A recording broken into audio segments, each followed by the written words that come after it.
অবশ্যই daily blog. আজকে ব্লগটা এখান থেকে শুরু করছি। এখন আমি রান্নাঘরে আজকে রান্না করবো বড়ি পোস্ত। দেখুন কীভাবে রান্না করি। কড়াইয়ে সর্ষের তেল দিয়ে দিলাম।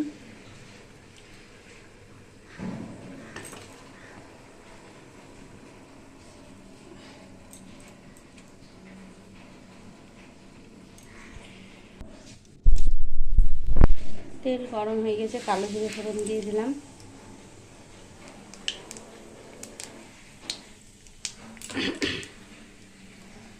এবার পেঁয়াজ ফোড়ন দিলাম।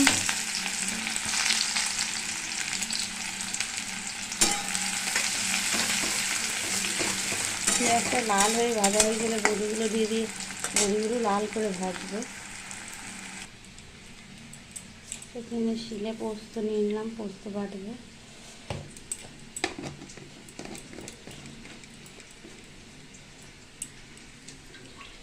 নিচে দুটো কাঁচা লঙ্কা। এদিকে পেঁয়াজটা বেশ ভাজা হয়ে এসছে লাল করে। ভাজালে এবার দিয়ে দেবো বড়ি, কারণ হাফ লাল হাফ ইয়েতে বড়ির সাথে সাথে ভাজা হয়ে যাবে।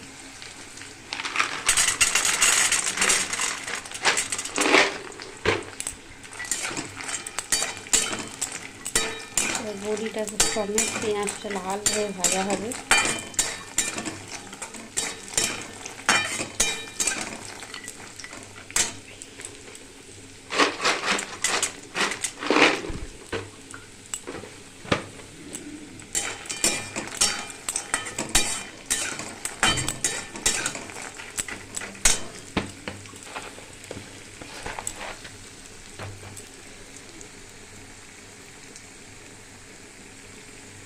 লাল হয়ে ভাজা হতে থাক।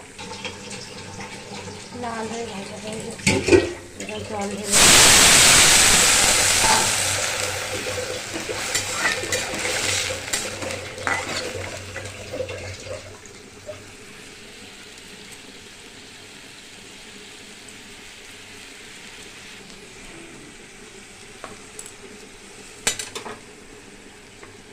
এবার পরিমাণ মতন হলুদ হালকা করে, কারণ যেহেতু পোস্ত হলুদটা কাটবে না, অত পরিমাণ মতন লবণ,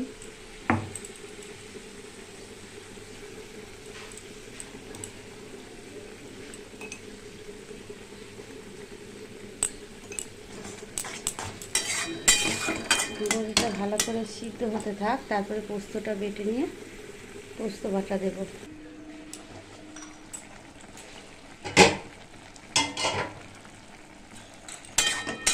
বড়িগুলো বেশ ভালো করে সিদ্ধ হয়ে গেছে।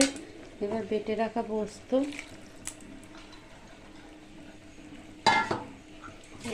একটু জল দিয়ে দিই।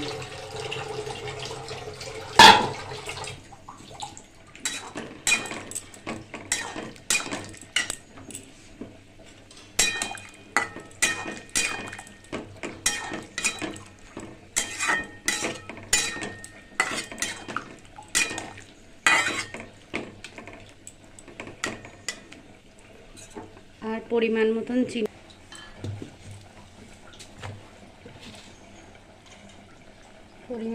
চিনি দিয়ে দিলাম। একটু মিষ্টি মিষ্টি না হলে সামান্য ভালো লাগে না।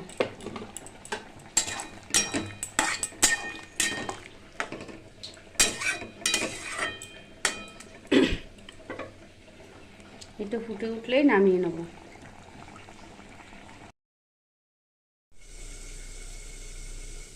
বড়ি পোস্ত হয়ে গেছে, যে নামিয়ে নিয়েছি।